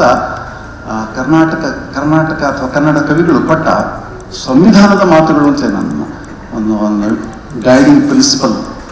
ವಿಷನರಿ ಸ್ಟೇಟ್ಸ್ಮೆಂಟ್ಸ್ ಇವೆಲ್ಲ, BM ಶ್ರೀಕಂಠ ಅನ್ನೋದು, ಇದೆಲ್ಲ ವಿಷನರಿ ಸ್ಟೇಟ್ಮೆಂಟ್ಸ್. ಕರ್ನಾಟಕ ಹೇಗೆ ಕಟ್ಟಬೇಕು, ಭಾರತ ಹೇಗೆ ಕಟ್ಟಬೇಕು ಅಂತ ನೀವು ಪ್ರತ್ಯೇಕವಾಗಿ ನಿಮ್ಮ ರಿತ್ನೆಸ್ ಇಟ್ಕೊಂಡು ದೂರ ಇದ್ರೆ ಏನೂ ಸಾಧ್ಯ ಇಲ್ಲ. ಹದವಾಗಿ ಬೆರೆಸ್ಬೇಕು ಅಂತ ಬಹುತ್ವ ಆವಾಗಲೇ ಹುಟ್ಟೋದು. ಕಾವ್ಯಮೀಮಾಂಸೆ ಉದ್ಘಾಟನೆ ಮಾಡಿಬಿಟ್ಟಿದ್ದಾನೆ ಆ ಸ್ಟೇಟ್ಮೆಂಟ್ನಲ್ಲಿ ಅಂತ. ಮತ್ತು ನಮಗೆ ಮುದ್ದಣ್ಣ ಕಡಗು ಗೊತ್ತಿದೆ, ಅವನು ಹೇಳ್ತಾನೆ, ಸಂಸ್ಕೃತ ಅತಿ ಆದ್ಕೊಳ್ಳಿ. ಅವಳು ಹೇಳ್ತಾಳೆ, ಮನೋರಮೆ, ಅವ್ನು ಸಂಸ್ಕೃತದಲ್ಲಿ ಮಾತಾಡಕ್ಕೆ ಕತೆ ಹೇಳಕ್ಕೆ ಶುರು ಮಾಡಿಕೊಳ್ಳಿ, ಇಲ್ಲ ಗಂಟ್ಲು ತುಪ್ಪಬೇಡ, ನಾನು ನೀರೇ ಹೋಗ್ತಾ ಇಲ್ಲ, ಇಲ್ಲಿ ಗಂಟ್ಲಲ್ಲಿ ಕಡಬೇಕು ಅಂತ. ಮತ್ತೆ ಹಿಂಗಿರ್ಬೇಕು ಕನ್ನಡ, ಕರಿಮಣಿ ಸರದಳು ಚಂಬವಳು ಅನ್ಬೋದು ಅಂತೀವಿ. ಸಹಬಾಳ್ವೆ ಒಂದು ಎಲ್ಲ ಮೆಟಫರ್ಗಳು, ಇವೆಲ್ಲ ಮೆಟಫರ್ಗಳು. ಹಂಗೆ ಕೆಂಪು ಹವಳ ಹಾಗೆ. ಸೊ ಹೀಗೆ ನಮ್ಮ ಇಡೀ ಹುಡುಕ್ತಾ ಹೋಗ್ಬೋದು. ಇಡೀ ಕನ್ನಡಿಗರು ಸಾಹಿತ್ಯ ರಚನೆ ಜೊತೆಗೆ ನಮ್ಮ ಸಾಂಸ್ಕೃತಿಕ ನೀತಿ ಏನಾಗಿರಬೇಕು ಅಂತ ಮೊದಲಿಂದಲೂ ಆಲೋಚನೆ ಮಾಡಿದ್ದಾರೆ. ಯಾಕಂದರೆ ಈ ಬಹುತ್ವದ ಈ ನಾಡಿನಲ್ಲಿ ಈ ಸಂಘರ್ಷಗಳು ಯಾವಾಗಲೂ ಇದ್ದದ್ದು. ಹೀಗಾಗಿ ನನ್ನ ಪ್ರಕಾರ ನಮಗೆ ನಮ್ಮ ಭಾಷೆ, ನಮ್ಮ ಸಂಸ್ಕೃತಿ ಇವುಗಳ ಬಗ್ಗೆ ನಮ್ಮ ಅಭಿಮಾನ ಸಹಜವಾಗಿರಬೇಕು. ಅದರ ಅನನ್ಯತೆ ಹುಡುಕಾಟ ಮಾಡ್ತಾನೆ ಇರಬೇಕು. ಅದೇ ಕಾಲಕ್ಕೆ ಜಗತ್ತಿನ ಭಾಷೆಗಳ ಜೊತೆಗೆ ಕನ್ನಡ ಸಂಬಂಧ ಹೇಗೆ ಇರಬೇಕು. ನಮಗೆ ಬೇಕಾದ ಇಂಗ್ಲೀಷ್ನಲ್ಲಿದೆ ಅದೊಂದು ಮ್ಯಾನಿಫೆಸ್ಟೋ. ಭಾರತದ ಭಾಷೆಗಳ ಜೊತೆಗೆ ನಮ್ಮ ಸಂಬಂಧ ಹೆಂಗಿರಬೇಕು, ನಮ್ಮ ಅಕ್ಕಪಕ್ಕದ ರಾಜ್ಯಗಳ ಜೊತೆಗೆ. ಕರ್ನಾಟಕದಲ್ಲಿ ಅಷ್ಟೊಂದು ಜನಭಾಷೆ ಇದೆಯಲ್ಲ, ಇದು ಕನ್ನಡ ರಾಜ್ಯೋತ್ಸವನೋ ಕರ್ನಾಟಕ ರಾಜ್ಯೋತ್ಸವನೋ? ಕರ್ನಾಟಕ ರಾಜ್ಯೋತ್ಸವ. Karnataka is more inclusive concept than Kannada. ಕರ್ನಾಟಕದಲ್ಲಿ ಎಷ್ಟೊಂದು ಜನಭಾಷೆಗಳಿವೆಯಲ್ಲ. ನಮ್ಮ ದ್ರಾವಿಡ ಪರಂಪರೆಗೆ ಸೇರಿದ ಬ್ಯಾರಿ ಇದೆ, ಕೊಡವ ಇದೆ, ತುಳು ಇದೆ. ಇನ್ನು ತೆಲುಗು, ಉರ್ದು ಇವೆಲ್ಲ ಬೇಕಾದಷ್ಟು ಇದೆಯಲ್ಲ. ಇವುಗಳ ಜೊತೆಗೆ ಕನ್ನಡದ ಸಂಬಂಧ ಹೆಂಗಿರಬೇಕು ಮತ್ತು ಕರ್ನಾಟಕದಲ್ಲಿ ಇರುವ ಕನ್ನಡದ ಬೇರೆ ಬೇರೆ ರೂಪಗಳ ಜೊತೆಗೆ ಸಹಭಾಗಿ ಹೆಂಗಿರ್ಬೇಕು, ಇದು ಇನ್ನೊಂದು ಇಂಪಾರ್ಟೆಂಟ್ ಕ್ವಶನ್. ಯಾಕಂದ್ರೆ ಕವಿರಾಜ ಮಾರ್ಗಕಾರ ಆವಾಗಲೂ ಹೇಳಿದ ಕನ್ನಡಂಗೆ ಇಳಿವೆ, ಕನ್ನಡ ಅಲ್ಲ. ನಾವು ಕನ್ನಡ ಶಬ್ದವನ್ನು ಬಹುವಚನದಲ್ಲಿ ಹೇಳಬೇಕು, ಕನ್ನಡಂಗೆ ಇಳಿವೆ ಅಂತ ಬಹುತ್ವ ಅಲ್ಲೇ ಹೇಳ್ತಿದ್ದಾನೆ ಅವನು. ಜಗತ್ತಿನ ಭಾಷೆಗಳ ಜೊತೆಗೆ ನಮ್ಮ ಸಂಬಂಧ ಏನು, ಭಾರತದ ಭಾಷೆಗಳ ಜೊತೆಗೆ ಸಂಬಂಧ ಏನು, ಕರ್ನಾಟಕದ ಜನಭಾಷೆಗಳ ಜೊತೆಗೆ ಸಂಬಂಧ ಏನು, ಕನ್ನಡದ ಒಳಗಡೆ ಇರುವ ಒಳನುಡಿಗಳು. ಯಾಕಂದ್ರೆ ನಮ್ಮಲ್ಲಿ ಯಾವುದೋ ಒಂದು ಪ್ರದೇಶದ ನುಡಿಯನ್ನು ಅಪಹಾಸ್ಯ ಮಾಡುವ ಸಿನಿಮಾಗಳು, ಜೋಕ್ಗಳು ಬೇಕಾದಷ್ಟು ಬಂದ್ಬಿಟ್ಟಿವೆ. ಈಗಲೂ ಅದೊಂಥರ ನಮ್ಮ ಯಾವುದೋ ಒಂದು ರೂಪನ ಅದ್ರ ಮೇಲೆ ಯಜಮಾನಿಕೆ ಮಾಡಿ ಹೇರೋ ಒಂದು ಅಸಹ್ಯವಾದ ಗುಣ ಅದು. ಅದರಿಂದ ಅದು ಬಹಳ ಇಂಪಾರ್ಟೆಂಟ್. ಹಲವಾರು ಕನ್ನಡಗಳು ಇರುವಾಗ ಕವಿರಾಜ ಮಾರ್ಗಕಾರ ಅದ್ರಲ್ಲಿ ಅಚ್ಚ ಕನ್ನಡ ಯಾವುದು ಅಂತ ಹುಡುಕೊಂಡು ಬೌಂಡ್ರಿ ಮಾಡ್ತಾನೆ. ನಮ್ಗೆ ಗೊತ್ತಿದೆ ಅದು ಕೊಪ್ಪಳ, ಲಕ್ಷ್ಮೇಶ್ವರ, ಪುಲಿಗೆರೆ ಇದ್ರ ನಡುವೆ. ಯಾಕಂದ್ರೆ ಆಡಳಿತಕ್ಕೆ ಒಂದು ಸ್ಟ್ಯಾಂಡರ್ಡೈಸೇಷನ್ ಬೇಕು ಅಂತ. ಆದರೆ ಅವ್ನು ಗುರುತಿಸಿರೋದೇನಂದ್ರೆ ಹಲವಾರು ಕನ್ನಡಗಳು ಅಂತ. ಅದರಿಂದ ಸ್ನೇಹಿತರೆ, ಇವತ್ತು ನಾವು ಕರ್ನಾಟಕ ರಾಜ್ಯೋತ್ಸವ ಆಚರಿಸುವಾಗ ಕನ್ನಡದ ಜೊತೆಗೆ ಈ ಬೇರೆ ಬೇರೆ ಭಾಷೆಗಳ ಸಂಬಂಧ ಹೆಂಗಿರಬೇಕು ಅನ್ನೋದು ಕೂಡ ನಾವು ಆಲೋಚನೆ ಮಾಡಬೇಕು. ಈಗ ಕರ್ನಾಟಕದಲ್ಲಿ ಬ್ಯಾರಿ ಅಂತ ಒಂದು ಭಾಷೆ ಇದೆ, ದ್ರಾವಿಡ ಭಾಷೆನೇ ಅದು. ಬ್ಯಾರಿಗಳು ಮಾತಾಡ್ತಾರೆ. ಆ ಬ್ಯಾರಿಗಳಲ್ಲಿ ಮಾಲೆ ಅಂತಲೇ ಇನ್ನೊಂದೊಂದು ಭಾಷೆ ಇದೆ ಕಾಸರಗೋಡು ಮತ್ತು ಮಂಗಳೂರು ನಡುವೆ. ಅದು ಒಂದು ವಿಶಿಷ್ಟವಾದ ಭಾಷೆ. ಎಷ್ಟೊಂದು ನುಡಿಗಳಿವೆ, ಒಳ ನುಡಿಗಳಿವೆ.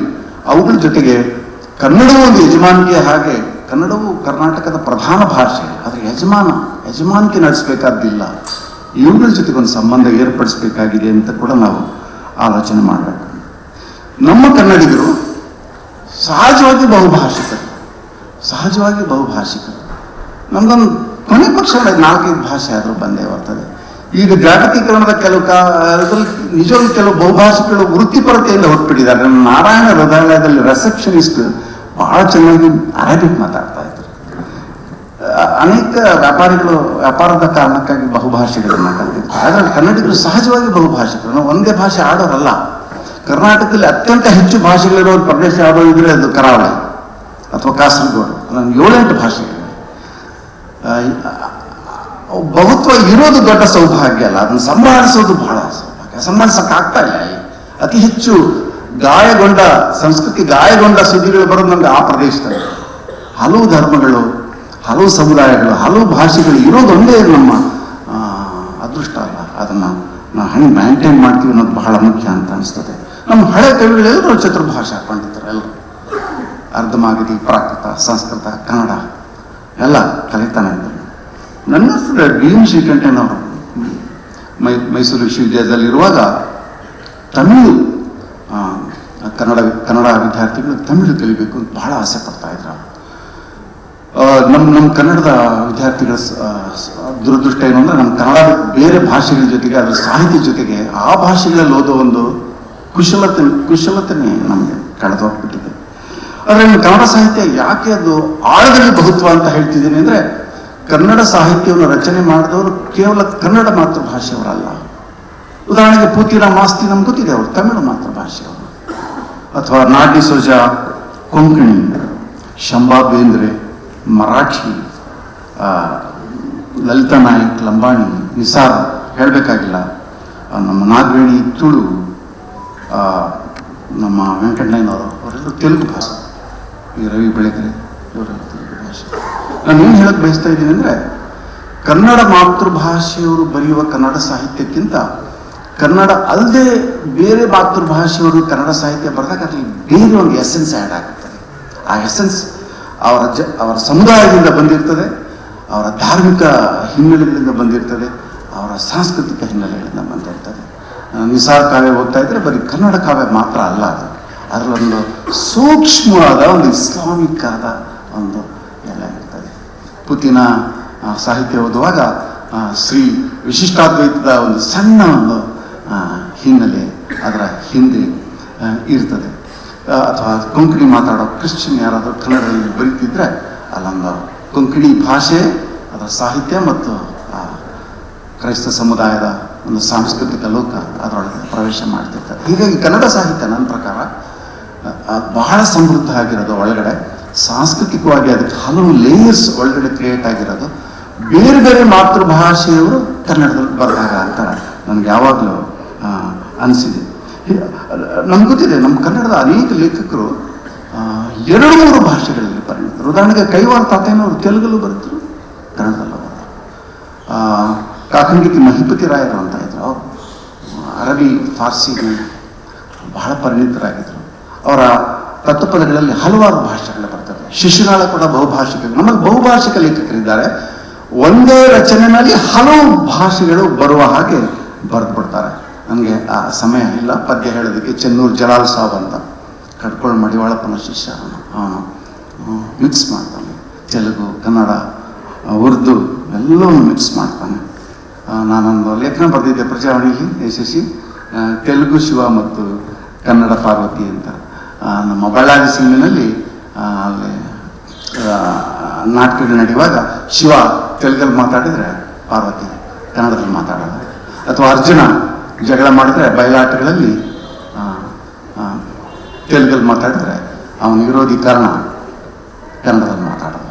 ಬಹಳ ಸಹಜವಾಗಿದೆ ಅದು, ಬಹಳ ಸಹಜವಾಗಿದೆ. ಸೊ ನಮ್ಮ ಗಡಿ ಪ್ರದೇಶಗಳೆಲ್ಲಲ್ಲಿ ಹಲವು ಭಾಷೆಗಳನ್ನು ಒಟ್ಟಿಗೆ ಆಡುವ ಜನರು ಮಾತ್ರ ಇಲ್ಲ, ಹಲವು ಭಾಷೆಗಳಲ್ಲಿ ಒಟ್ಟಿಗೆ ಸಾಹಿತ್ಯ ರಚನೆ ಮಾಡುವ ಮತ್ತು ಒಂದೇ ರಚನೆಯಲ್ಲಿ ಹಲವು ಭಾಷೆಗಳಿರುವ, ಹಲವು ಸಾಲುಗಳಿರುವ ರಚನೆಗಳಿವೆ. ಇದನ್ನೊಂದು ಭಾಷೆ ಜೊತೆಗೆ ಆಟ ಆಡ್ತಾ ಇಲ್ಲ ಅವರು. ಹಲವು ಭಾಷೆಗಳನ್ನು ನನ್ನ ಸಾಹಿತ್ಯದಲ್ಲಿ ತಂದರೆ ಅಷ್ಟು ಭಾಷಿಕ ಸಮುದಾಯಗಳು ನನ್ನ ಕೇಂದ್ರಕ್ಕೆ ಬರ್ತವೆ ಅಂತ ಒಂದು ಇನ್ಕ್ಲೂಸಿವ್ ಫಿಲಾಸಫಿ ಇದೆ. ಅದು ಅದರ ಮೂಲ ತತ್ವ. ಬೇರೆ ಬೇರೆ ಇಡೀ ಮೊಹರಂ ಹಾಡುಗಳು ಮತ್ತು ತತ್ವಪದದ ಅನೇಕ ಹಾಡುಗಳು ಬೇರೆ ಬೇರೆ ಭಾಷೆಯಲ್ಲಿ ಬೇರೆ ಬೇರೆ ಧರ್ಮದವರು ಕನೆಕ್ಟ್ ಆಗ್ತಾ ಇದ್ದಾರೆ ಆ ಫಿಲಾಸಫಿಗೆ. ಅದರಿಂದ ಅದು ಭಾಷೆಯ ಜೊತೆಗೆ ಆಡ್ತಿರುವಂಥ ಆಟ ಅಲ್ಲ ಅಂತ ಹೇಳಿ ನನಗೆ ಅನಿಸ್ತದೆ. ಹೀಗಾಗಿ ಈ ಕಾರಣಕ್ಕಾಗಿ ಕೂಡ ನಮ್ಮ ಕನ್ನಡ ಸಾಹಿತ್ಯ ಆಳದಲ್ಲಿ ಬಹುಭಾಷಿಕ, ಬಹುಧಾರ್ಮಿಕ, ಬಹುಸಾಂಸ್ಕೃತಿಕ ಅಂತ ನನಗೆ ಅನಿಸ್ತದೆ. ಇನ್ನು 2-3 ಮಾತನ್ನು ಹೇಳಿ ನನ್ನ ಮಾತನ್ನು ನಿಲ್ಲಿಸಿ ಚರ್ಚೆಗೆ ನಾನು ಒಟ್ಟುಕೊಳ್ತೇನೆ. ಅದೇನು ಅಂದರೆ, ಈ ಭಾಷೆಯ ಜೊತೆಗೆ ನಡೆಯುವ ಈ ಆಟಗಳೇನಿವೆ, ಒಟ್ಟಿಗೆ ಒಬ್ಬ ವ್ಯಕ್ತಿ ಹಲವು ಭಾಷೆ ಮಾತಾಡೋದು, ತನ್ನ ಸಾಹಿತ್ಯದಲ್ಲಿ ಹಲವು ಭಾಷೆಗಳ ಸಾಂಸ್ಕೃತಿಕ ಲೋಕಗಳನ್ನು ಹೇಳುವುದು, ಒಂದೇ ಪದ್ಯದಲ್ಲಿ ಕೆಲವು ಸಿನಿಮಾ ಹಾಡುಗಳಲ್ಲೂ ಆ ಥರದ್ದಿದೆ, ಹಲವು ಭಾಷೆಗಳು ಒಟ್ಟಿಗೆ ಡೈಲಾಗ್ಸಲ್ಲಿ ಬರುವಂಥದ್ದು. ಇವೆಲ್ಲ ಆಟಗಳು ಆಳದಲ್ಲಿ ಅವು ಬೇರೆ ಒಂದು ಎಕ್ಸ್ಟೆನ್ಷನ್ ಅನ್ನು ಪಡ್ಕೊಳ್ತವೆ. ಅದೇನಂದ್ರೆ ಮನುಷ್ಯ ಸಂಬಂಧಗಳನ್ನು ಬೆಸೀತಾ ಇರ್ತವೆ. ಬೇರೆ ಬೇರೆ ಧರ್ಮದ, ಬೇರೆ ಬೇರೆ ಭಾಷೆಯ ಜನರ ಜೊತೆಗೆ ಅದು ಮಾನವೀಯ ಸಂಬಂಧಗಳನ್ನು ಬೆಸೀತಾ ಇರ್ತವೆ. ಈ ಭಾಷಿಕ ಆಟ ಇದೆಯಲ್ಲ, ಅದು ತಮ್ಮ ಮೊಮ್ಮಗಳು ಬಾಂಬೆಯಿಂದ ಬಂದದಕ್ಕೆ ಪಾಲನ ಅಂತ ಒಂದು ಪದ್ಯ ಬರೀತಾರೆ. ಒಂದು ಲೈನ್ ಮರಾಠಿ ಬೇಂದ್ರೆ, ಇನ್ನೊಂದು ಲೈನ್ ಕನ್ನಡ. ಅದು ಮೂಲತಃ ಈ ರಾಜಕಾರಣಿಗಳು ಗಡಿ ಜಗಳ ಹಿಡ್ಕೊಂಡು ಮಾಡ್ತಾ ಇರೋ ಜಗಳಕ್ಕೆ ಕವಿ ಕೊಡ್ತಾ ಇರೋ ಉತ್ತರ ಅದೇನು ಅಂದ್ರೆ, ಒಂದು ಮಗು ಮೂಲಕ. ಯಾಕಂದ್ರೆ ಮಕ್ಕಳು ಬಹಳ ಬೇಗ ಎಲ್ಲ ಭಾಷೆಗಳನ್ನು ಕಲಿತಾರೆ. ಆಟದ ಮೈದಾನಕ್ಕೆ ಹೋದ್ರೆ, ಬೀದಿಗೆ ಹೋದ್ರೆ ಎಲ್ಲ ಭಾಷೆಗಳನ್ನು ಕಲಿತಾ ಇರ್ತಾರೆ. ಆ ಮಗು ನೆಪದಲ್ಲಿ ಒಂದು ಜೋಗುಳದ ಹಾಡನ್ನು ಕವಿ ಬರೆಯುವಾಗ ಇದಕ್ಕೆ ಉತ್ತರನೂ ಕೊಡ್ತಾ ಇದ್ದಾರೆ ಅಂತ ಹೇಳಿ ನನಗೆ ಅನ್ಸುತ್ತೆ. ಹೀಗಾಗಿ ಅದಕ್ಕೊಂದು ಸಾಂಸ್ಕೃತಿಕ ಆಯಾಮ ಇದೆ. ಅದಕ್ಕೆ ಬೇರೆ ಬೇರೆ ರಾಜ್ಯಗಳ ಸಂಬಂಧಗಳನ್ನು, ಫೆಡರಲ್ ಸಂಬಂಧಗಳನ್ನು ನಿಭಾಯಿಸುವ ಗುಣ ಇದೆ. ಮತ್ತು ಬೇರೆ ಬೇರೆ ಧರ್ಮಗಳ ಒಟ್ಟಿಗೆ ಬದುಕುವ ಯಾವುದೋ ಒಂದು ಸಂದೇಶವನ್ನು ಈ ರಚನೆಗಳು ಕೊಡ್ತಾ ಇವೆ ಅಂತ ಹೇಳಿ ನನಗೆ ಅನಿಸ್ತದೆ. ಹೀಗಾಗಿ ಈ ಭಾಷಿಕ ಸಂಬಂಧ ಇದೆಲ್ಲ ಬೇಸಿಕಲಿ ಕಲ್ಚರಲ್ ಆದ ಸಂಬಂಧ ಅಂತ ಹೇಳಿ ನನಗೆ ಅನಿಸ್ತದೆ. ಸ್ನೇಹಿತರೆ, ಇಲ್ಲೇ ನಾನು ಬಹುತ್ವ ಮತ್ತು ವೈವಿಧ್ಯ ಎಂಬ 2 ಶಬ್ದಗಳನ್ನು ವಿವರಿಸೋದು ಬಯಸ್ತೇನೆ. ವೈವಿಧ್ಯ ಅಂದರೆ ಸಹಜವಾಗಿ ಇದೆ, ಅದು ಸಂಬಂಧ ಇರಬೇಕಾಗಿಲ್ಲ. ಒಂದು ಮಾಲ್ನಲ್ಲಿ ಎಲ್ಲ ವಸ್ತುಗಳು ಇರೋ ಹಾಗೆ ಅವುಗಳ ಸಂಬಂಧ ಇಲ್ಲ, ಸುಮ್ಮನೆ ಇವೆ ಅಂತ.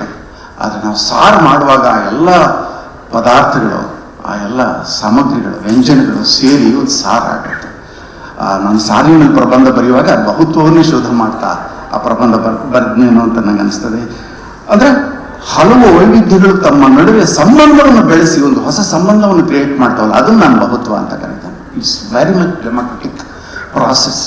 ಬಿಕಾಸ್ ನನ್ನ ಜೊತೆಗೆ ನನ್ನ ಥರ ಇಲ್ಲರೂ ಇನ್ನೊಂದು ಬದುಕಬೇಕು ಅಂತ ಬಯಸೋದೇ ಡೆಮೋಕ್ರಸಿ ಅಂದರೆ 5 ವರ್ಷಕ್ಕೊಂದ್ಸಲ ಹೋಗಿ ನಮ್ಗೆ ಬೇಕಾದ ಪಕ್ಷಕ್ಕೆ ಬೆರಳೊತ್ತೋದು ಅಂತ ನಾವು ಅಂದ್ಕೊಂಡಿದ್ವಿ. ಅಲ್ಲ, ನಮ್ಮ ಮನೆಗಳಲ್ಲಿ, ನಮ್ಮ ತರಗತಿಗಳಲ್ಲಿ ವಿದ್ಯಾರ್ಥಿಗಳ ಜೊತೆ ಹೆಂಗೆ ಬಿಹೇವ್ ಮಾಡ್ತೀವಿ, ಮನೆಯ ಸದಸ್ಯರ ಜೊತೆ ಹೆಂಗೆ ಬಿಹೇವ್ ಮಾಡ್ತೀವಿ, ಪ್ರಧಾನ ಭಾಷಿಕರಾದ ಕನ್ನಡ ಮಾತಾಡೋ ನಾವು ಬೇರೆ ಭಾಷೆಗಳ ಜೊತೆಗೆ ನಮ್ಮ ಸಂಬಂಧ ಏನು, ನಮ್ಮ ದೇಶ ನೇಪಾಳ ಮತ್ತು ಶ್ರೀಲಂಕಾ ಜೊತೆಗೆ ಹೆಂಗೆ ಬಿಹೇವ್ ಮಾಡುತ್ತೆ, ದೊಡ್ಡಣ್ಣ ಅಮೆರಿಕ ಜೊತೆಗೆ ಹೆಂಗೆ ಮಾಡುತ್ತೆ, ಇವೆಲ್ಲ ಸಂಬಂಧಗಳನ್ನ ಡಿಫೈನ್ ಮಾಡ್ತಾ ಇರ್ತದೆ. ಅದು ಆ್ಯಕ್ಚುಲಿ ಅದರಿಂದ ಮೂಲಭೂತವಾಗಿ ಡೆಮಾಕ್ರೆಟಿಕ್ ಅಂತ ನಾನು ಭಾವಿಸ್ತೇನೆ. ಈ ಬಹುತ್ವ ಅನ್ನೋದು ಇದೆಯಲ್ಲ, ಅದು ಬೇಸಿಕಲಿ ಡೆಮಾಕ್ರೆಟಿಕ್. ಅದನ್ನು ಹೇಳ್ತಿದ್ದ ನಾನು ನೇರೆ ಸೈರಿಸಲ ಪಡೆ ಪರಧರ್ಮಂ ಪರವಿಚಾರಂ ಕಸವ. ಡೆಮಾಕ್ರಸಿ ಡೆಫಿನೇಷನ್ನೇ ರಾಜಪ್ರಭುತ್ವದಲ್ಲಿರೋ ಕವಿ ಡೆಮಾಕ್ರಸಿ ಡೆಫಿನೇಷನ್ ಕೊಡ್ತಾ ಇದ್ದಾನೆ. ಇವತ್ತು ಡೆಮಾಕ್ರಸಿಗಳನ್ನೆಲ್ಲ ನಾವು ಮೆಕ್ಯಾನಿಕಲ್ ಡೆಮಾಕ್ರಸಿಗಳಲ್ಲಿ ಯಾವಾಗಲೂ ಸರ್ವಾಧಿಕಾರಿಗಳು ನೋಡ್ತಾ ಇದ್ದೀವಿ. ಬಹಳ ಎನ್ಲೈಟನ್ ರಾಜಪ್ರಭುತ್ವಗಳಲ್ಲಿ ಡೆಮಾಕ್ರಸಿ ಇರೋಕ್ಕೆ ಸಾಧ್ಯ ಇದೆ, ಡೆಮಾಕ್ರಸಿ ಇರೋಕ್ಕೆ ಸಾಧ್ಯ ಇದೆ. ನನ್ನ ಪ್ರಕಾರ ಸೂಫಿಸಮ್ನಲ್ಲಿ ಆಳವಾಗಿ ನಾನು ಅಧ್ಯಯನ ಮಾಡಿದ ನಾಥಪಂಥ, ಶಾಕ್ತಪಂಥ, ಆರೋಢ, ಅವಧೂತ ಎಲ್ಲ ಬೇಸಿಕಲಿ ಬಹುಧಾರ್ಮಿಕ ಪರಂಪರೆಗಳು, ಬಹು ಸಾಂಸ್ಕೃತಿಕ ಪರಂಪರೆಗಳು, ಬಹುಭಾಷಿಕ ಪರಂಪರೆಗಳು. ಸಿದ್ಧಾರೂಢರ ಆಶ್ರಮದ ಹಿಂದೆ ಅವ್ರ ಶಿಷ್ಯ ಕಬೀರ್ ದಾಸರ ಸಮಾಧಿ ಇದೆ. ಮೇಡಮ್ ಇದ್ದಾರೆ. ಕರ್ನಾಟಕಕ್ಕೆ ಹಿಂದೂಸ್ತಾನಿ ಸಂಗೀತ ತರೋದ್ರಲ್ಲಿ ಸಿದ್ಧಾರೂಢ ಆಶ್ರಮಕ್ಕೆ ಬಹಳ ಇಂಪಾರ್ಟೆಂಟ್ ಆದ ರೋಲ್ ಇದೆ. ಭೂಗಂಧೂರ ರೆಹಮತ್ ಖಾನ್ರನ್ನು, ಅಬ್ದುಲ್ ಕರೀಂ ಖಾನ್ರನ್ನು ತಂದು ಇರಿಸ್ಕೊಂಡಿದ್ರು. ಅವ್ರ ಕಬೀರ್ ದಾಸರು ಮುಸ್ಲಿಂ, ಅವ್ರ ಶಿಷ್ಯ ಆರೋಢ ಪರಂಪರೆಗೆ ಸೇರಿದ ಅವರು. ನಾನು ಇತ್ತೀಚೆಗೆ ಒಂದು ಸ್ಟೇಟಸ್ ಹಾಕ್ತೆ, ಯಾಕಂದರೆ ನಾನು ಬಗ್ದಾದಿಗೆ ಹೋಗಿದ್ದೆ, ನಾನು ನನ್ನ ಹೆಂಡತಿ. ಅಲ್ಲಿ ಬಗ್ದಾದ್ನಲ್ಲಿ ಬೇರೆ ಉಜ್ಬೇಕಿಸ್ತಾನದಿಂದ, ಕಜಕಿಸ್ತಾನದಿಂದ, ಕುರ್ದಿಶ್ರು, ಟರ್ಕಿದವರು, ಬಲೂಚಿಸ್ತಾನ, ಬೇರೆ ಬೇರೆ ದೇಶದವರೆಲ್ಲ ಬಂದಿದ್ದರು. ಯಾಕಂದರೆ ಅವ್ನು ಭಾಳ ಜನಪ್ರಿಯ ಸಂತ ಅಬ್ದುಲ್ ಖಾದರ್ ಜೀಲಾನಿ.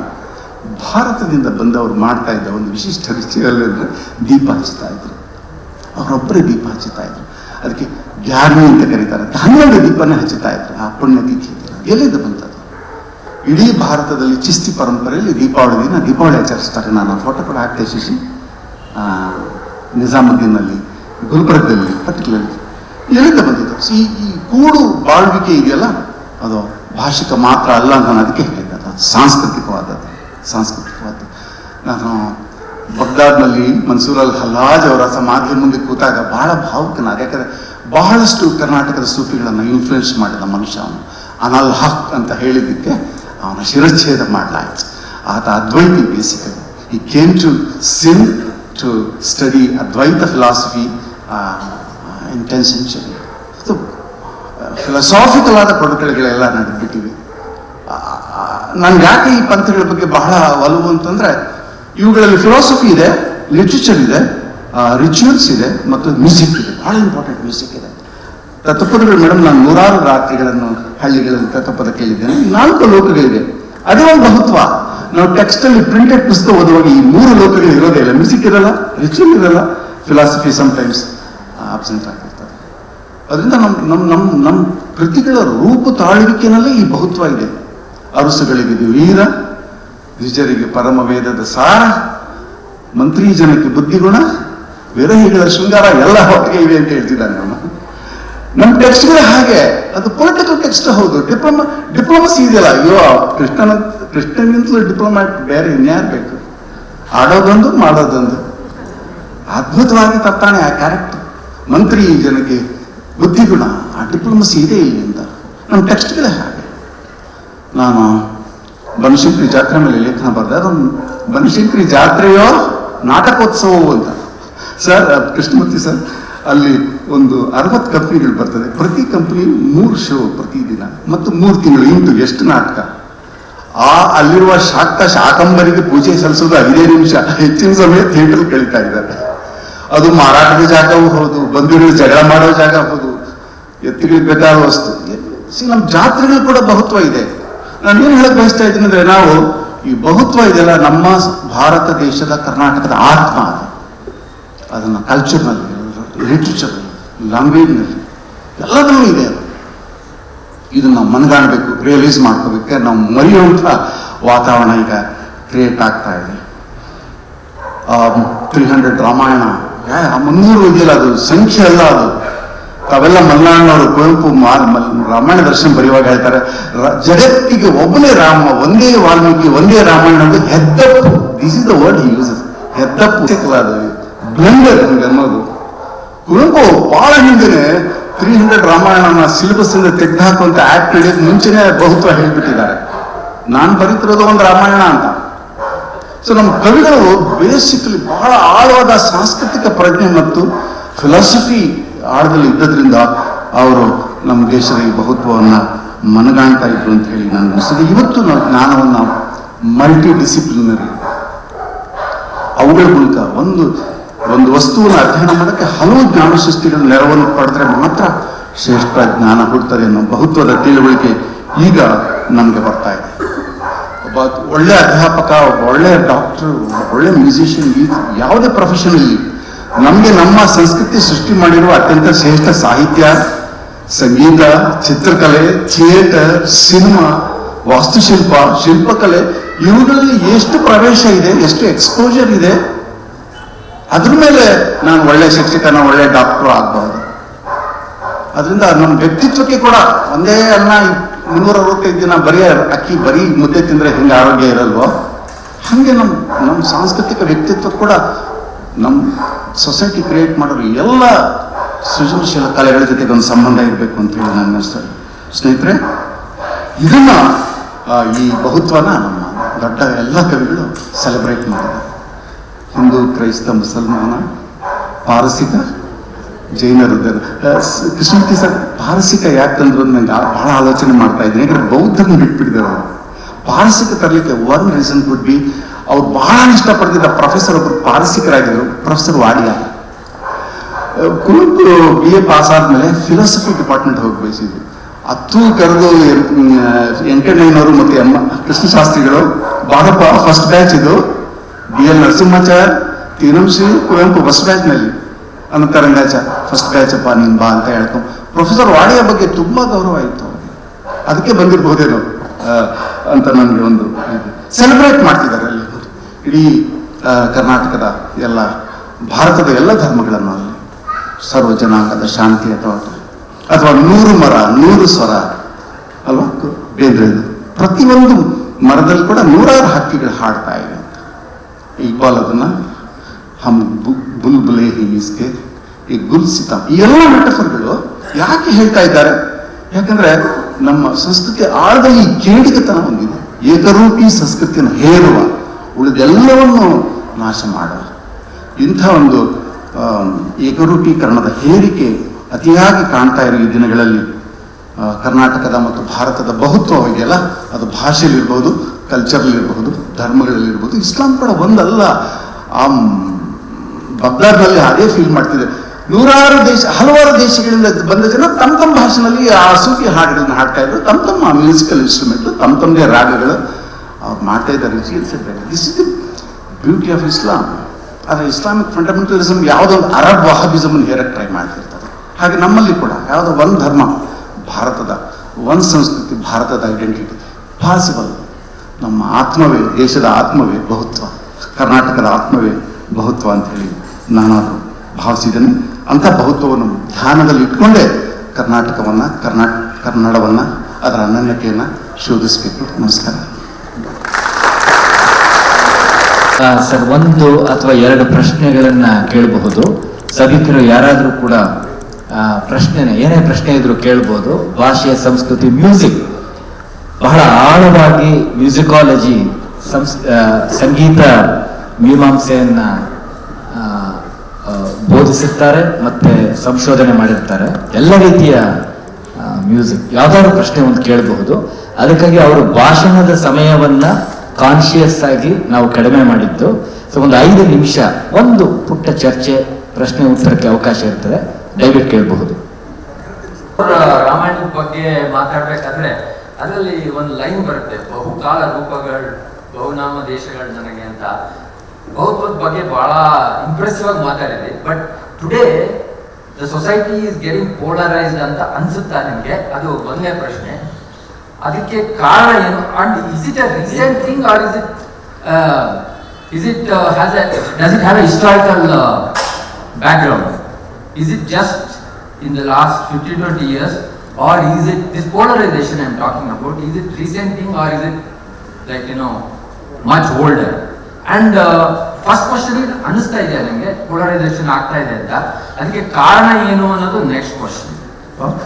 ಆಮೇಲೆ ಸೋಷಿಯಲ್ ಮೀಡಿಯಾ ಇಂದ ಏನಾದರೂ is it being fuelled by social media ಅಂತ ಥರ್ಡ್ ಕ್ವಶನ್. ನನಗೆ ಬಂದಾಗ ಒಂದು ಭಾಷೆನ ಹೇರುವ, ತನ್ನ ಸಂಸ್ಕೃತಿ ಹೇರುವ, ತನ್ನ ಧರ್ಮ ಹೇರುವ ಒಂದು ಅದ್ಭುತವಾದ ಪುಸ್ತಕ ಇದೆ ಕನ್ನಡದಲ್ಲಿ, ಬಿಜಾಪುರದ ಆದಿಲ್ ಶಾಹಿಗಳು ಅಂತ, ಕೃಷ್ಣ ಕೊಲ್ಹಾರ ಕುಲಕರ್ಣಿ ಅದನ್ನು ಎಡಿಟ್ ಮಾಡಿದ್ದಾರೆ. ಅದರಲ್ಲೊಂದು ವಿಶೇಷ ಇದೆ. 300 ವರ್ಷ ಮೊದಲನೇ ಆದಿಲ್ ಶಾಹಿಯ ದೊರೆ ಟರ್ಕಿಯ ರಾಜ್ಕುಮಾರ ಯೂಸುಫ್ ಆದಿಲ್ ಶಾಹಿ, ಅಲ್ಲಿಂದ ಸಿಕಂದರ್ ಆದಿಲ್ ಶಾಹಿವರೆಗೆ 9 ಜನ ರಾಜರು.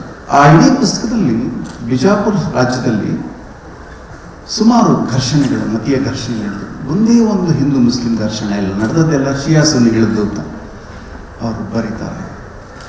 ಯಾಕಂದರೆ ಪ್ರತಿ ಸಲ ಯಾವ ದೊರೆ ಶಿಯಾ ಆಗ್ತಿದ್ನೋ ಅವನು ಶಿಯಾ ಮಾದರಿಯಲ್ಲಿ ಅಜಾಕ್ ಹೋಗುವಾಗ ಮೊಹಮ್ಮದ್ ಪೈಗಂಬರ್ ಆದಮೇಲೆ ಅಲಿಯ ಹೆಸರನ್ನು ಸೇರಿಸ್ಬಿಡ್ತಿದ್ರು. ಅವಾಗ ದಂಗೆ ಹೇಳ್ತಾ ಇತ್ತು. ಅಧಿಕಾರ ಹಂಚಿಕೆಯಲ್ಲಿ ಕೂಡ ಇರಾನಿಂದ ಬಂದಂಥ ಅಧಿಕಾರಿಗಳು ಹೆಚ್ಚು, ಉದಾಹರಣೆಗೆ ಮಹಮ್ಮದ್ ಗವಾನ್ ಎಲ್ಲ ಇರಾನ್ನಿಂದ ಬಂದವರು. So local they are called Ashraf and these people are Ajlaf. ಇವೆಲ್ಲ ನಡೀತಾ ಇತ್ತು ಜಗಳಗಳು. ಅಂದರೆ ಇದೇನು ಎಲ್ಲ ಅಧಿಕಾರಸ್ಥ ಸಮಯಗಳಲ್ಲಿ ದೊರೆ ತನ್ನ ಮತವನ್ನು ಹೇರೋದು, ಉಳಿದವರು ಅದನ್ನು ರೆಸಿಸ್ಟ್ ಮಾಡಲಿದೆ. ಇಡೀ ವಿಜಯನಗರ ಸಾಮ್ರಾಜ್ಯದ ಛಿದ್ರೀಕರಣದಲ್ಲಿ ಶೈವ ಮತ್ತು ವೈಷ್ಣವ ಸಂಘರ್ಷಗಳಿವೆ ಅನ್ನೋದನ್ನು ನಾವು ಗಮನಿಸಬೇಕು. ನೀವು ಹಂಪಿಗೆ ಎಂಟ್ರ್ ಆಗ್ತಿರುವಾಗ ನಮ್ಮ ಕಮಲಾಪುರ ರೋಡ್ ಎದುರುಗಡೆ ಒಂದು ಸಣ್ಣ ಗುಡಿ ಇದೆ. ಆ ಗುಡಿಯ ಒಳಗಡೆ ಹನುಮಂತ ಇದ್ದಾನೆ. ಆದರೆ ಅದರ ದ್ವಾರಪಾಲಕರಾಗಿ ತ್ರಿಶೂಲಧಾರಿಗಳಾದ ದ್ವಾರಪಾಲಕರಿದ್ದಾರೆ. ಬಹಳ ಸ್ಪಷ್ಟವಾಗಿದೆ, ರಿಪ್ಲೇಸ್ಮೆಂಟ್ ಆಗಿದೆ ಅಂತ. ರಾಮಾನುಜಾಚಾರ್ಯ ಕಾಲದಲ್ಲಿ ಕೂಡ ಅಲ್ಲಿ ಚೋಳರು ಮಾಡಿದ್ದು ನಮ್ಗೆ ಗೊತ್ತಿದೆ. ಸೊ ಈ ಎಲ್ಲ ಪ್ರಭುತ್ವಗಳು ತಮ್ಮ ಅಧಿಕಾರ ಸಿಕ್ಕಾಗ ತಮ್ಮ ಮತ ಧರ್ಮನ ಭಾಷೆನ ಹೇರ್ತಾನೆ ಇರ್ತಾರೆ. ಆದರೆ ಸಮಾಜ ಹೇರಿಸ್ಕೊಂಡಿದೆಯಾ? ಈಗ ನನ್ನ ಮನೆ ಎದುರುಗಡೆ ನನ್ನ ಹೆಂಡತಿ ಇದ್ದಾರೆ, ಇಲ್ಲಿ ಬಡಿಗೇರ್ ಅಂತ ಒಬ್ಬರು ಇದ್ದಾರೆ, ಮುಸ್ಲಿಂ ಅವರು, ಜೇವರ್ಗಿ ತಾಲೂಕಿನವರು. ಅವರು ಮನೆಯಲ್ಲಿ ಎಲ್ಲರೂ ಕನ್ನಡ ಮಾತಾಡ್ತಾರೆ. ನನಗಿಷ್ಟೇ ಆಶ್ಚರ್ಯ ಆಗಿದ್ದು, 95 ವರ್ಷದ ಮುದುಕಿದ್ದಾರೆ. 300 ವರ್ಷ ಕಾಲ 200 ವರ್ಷ ಕಾಲ ಹೈದರಾಬಾದ್ ನಿಜಾಮರು ಆಳಿದ ಒಂದು ಪ್ರದೇಶದಲ್ಲಿ, ಹೈದರಾಬಾದ್ಗೆ ಹತ್ರ ಇರುವಂತಹ ಪ್ರದೇಶದಲ್ಲಿ ಈ ಕುಟುಂಬ ಇದೆ. ಆದರೆ ಉರ್ದು ಮಾತೃಭಾಷೆ ಅಲ್ಲ ಅವರಿಗೆ ಅಂತ. ಅಧಿಕಾರಸ್ಥ ಭಾಷೆ ಉರ್ದು ಆಗಿದೆ, ಆದರೆ ಇವ್ರ ಮಾತೃಭಾಷೆ ಕನ್ನಡವಾಗಿದೆ. ಅಂದರೆ ಸಮುದಾಯಗಳು ಕೆಲವೊಮ್ಮೆ ರೆಸಿಸ್ಟ್ ಮಾಡ್ತಾ ಇರ್ತವೆ. ಆದರೆ ಈಗ ಟ್ರಾಜಿಡಿ ಏನು ಅಂದರೆ, ರಾಜಪ್ರಭುತ್ವ ಕಾಲದಲ್ಲಿ ಈ ಹೇರಿಕೆ, ಅದಕ್ಕೆ ತಾನೇ ಅವನು ಪರಧರ್ಮము ಪರ ವಿಚಾರము ನೆರೆ ಸೈರಿಸುವಂತ ಸೈರಣೆಯನ್ನು ಒಂದು ದೊಡ್ಡ ಮೌಲ್ಯವಾಗಿ ಕವಿ ಹೇಳಕ್ಕೆ ಏನು ಕಾರಣ? ಸುಮ್ಮನೆ ಹೇಳ್ತಾನ? ಅದಕ್ಕೆ ಏನೋ ಒಂದು ಥ್ರೆಟ್ ಬಂದಿದೆ ಅಲ್ವಾ? ಥ್ರೆಟ್ ಬಂದಿದೆ, ಅದಕ್ಕೆ ಹೇಳ್ತಾರೆ. ಬಟ್ ಈಗ ಡೆಮಾಕ್ರಸಿಯಲ್ಲಿ ನಾವು ನಮ್ಮ ಪೀಠಿಕೆಯಲ್ಲಿ ಇಷ್ಟೆಲ್ಲ ಉದ್ಘೋಷಣೆ ಮಾಡಿಕೊಂಡು ಫೇತ್ಗೆ ನಿಮ್ಮ ಲಿಬರ್ಟಿ ಇದೆ, ಧಾರ್ಮಿಕ ಸ್ವಾತಂತ್ರ್ಯ ಇದೆ ಅಂತ ನಮ್ಮ ಮುನ್ನುಡಿಯಲ್ಲಿ ಬರ್ಕೊಂಡು ಒಂದು ರಾಜಕೀಯ ಪಕ್ಷ ಹೀಗೊಂದು ಕಲ್ಚರ್ ಹೇರ್ತಾ ಇದ್ದರೆ, ಉರ್ದು ಬಗ್ಗೆ ಇರುವ ಅಸಹನೆ ಇವೆಲ್ಲ ನೀವು ಗಮನಿಸಿ. ಬೇರೆ ಬೇರೆ ಧಾರ್ಮಿಕ ಸಂಕೇತಗಳ ಬಗ್ಗೆ, ಚರಿತ್ರೆಯನ್ನು ಪುನಃರಚಿಸೋದ್ರ ಬಗ್ಗೆ ವ್ಯಕ್ತವಾಗ್ತಿರೋ ಅಸಹನೆ ಇದೆಯಲ್ಲ, ಇದು ನಾನು ಇಡೀ ಭಾರತದ ಆಟಿಟ್ಯೂಡ್ ಅಂತ ನಾನು ಕರೆಯೋದಿಲ್ಲ. ಆದರೆ ಇದಕ್ಕೊಂದು ಬೌನ್ಸ್ ಬ್ಯಾಕ್ ಮಾಡೋ ಶಕ್ತಿ ಭಾರತಕ್ಕಿದೆ ಅಂತ ನಾನು ಹೇಳ್ತಾ ಇದ್ದೇನೆ. ಅದು ದೊರೆ. ಅದಕ್ಕೆ ಸೆಕೆಂಡ್ ಇಬ್ರಾಹಿಂ ಬಗ್ಗೆ ಐ ಶುಡ್ ಕೋ, ಅವನು 4ನೇ ದೊರೆ.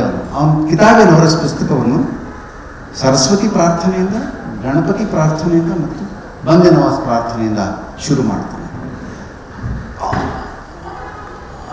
ಅವನ ಸಮಾಧಿ ಪಕ್ಕನೇ, ಇಬ್ರಾಹಿಂ ರುಸಾ ಪಕ್ಕನೇ ಅಮೀರ್ ಬಾಗಿಯ ಸಮಾಧಿ ಇದೆ. ನನಗೆ ಭಾಳ ಈಗ ಅಬು ತೇರೆ ಸಿವಾ ಮೇರಾ ಕೋಯಿ ಕೃಷ್ಣ ಕನಯ್ಯ 1940 to 48 ವಿಜಯ್ ಭಟ್ ಮಾಡಿದ 10 ಸಿನಿಮಾಗಳು ಗುಜರಾತಿ. ಅವರು she married Gujarati person.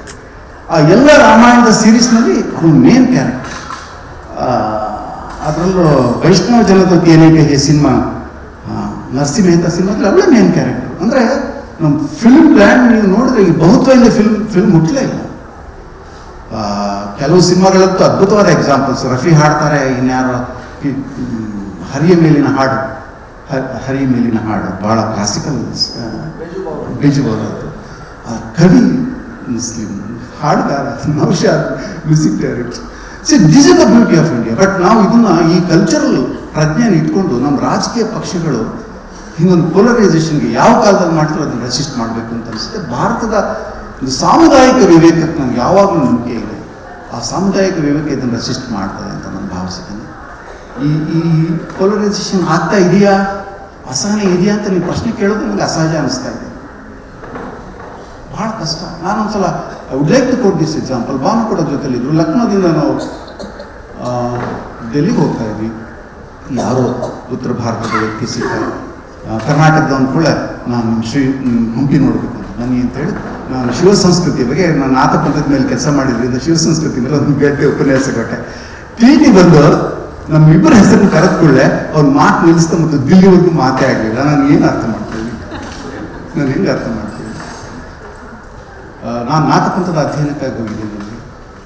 So ಈ ಎಲಿಮೆಂಟ್ಸ್ ಇವೆ, ಆದರೆ ರಾಜ್ಯ ಭಾರತ ಇದೆ ಅಂತ ನಾನು ಅದನ್ನು ಹೇಳಕ್ಕೆ ಬಯಸ್ತೀನಿ.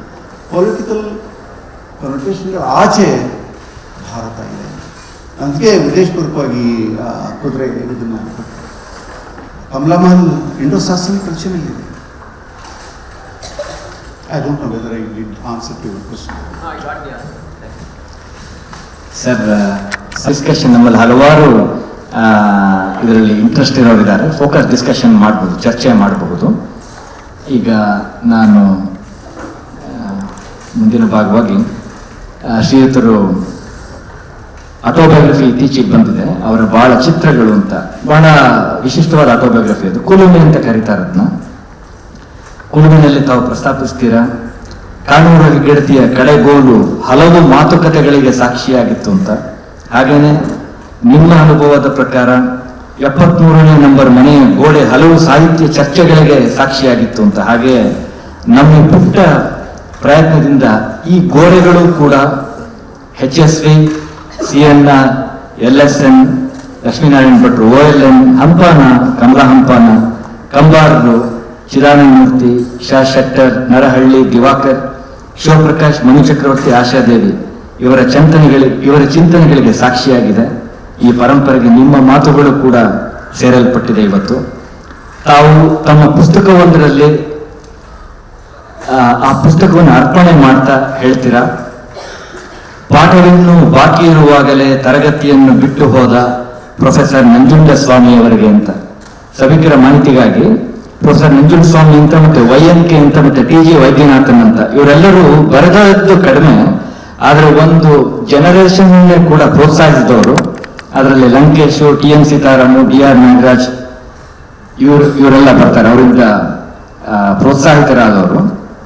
ಆದರೆ ನೀವು ಕ್ಲಾಸನ್ನು ಪಾಠ ಬಾಕಿ ಇರುವಾಗಲೇ ಟೀಚರ್ ನಂಜುಂಡಸ್ವಾಮಿ ಬಿಟ್ಟೋದ್ರು ಅಂತ ಹೇಳ್ತೀರಾ. ವೈಯಕ್ತಿಕವಾಗಿ ನಾನು ಕೆಲವು ತರಗತಿಗಳಲ್ಲಿ ತಾವು ಪಾಠ ಮಾಡುತ್ತಿರುವಾಗಲೇ IIT ಫಿಸಿಕ್ಸ್ ಮ್ಯಾಥ್ಸ್ ಅಂತ ವೀರಾವೇಶದಿಂದ ಕಟ್ಟ ಯೋಧನಂತೆ ನಾನು ಚಕ್ಕರ್ ಹೊಡಿತಾ ಇದ್ದೆ.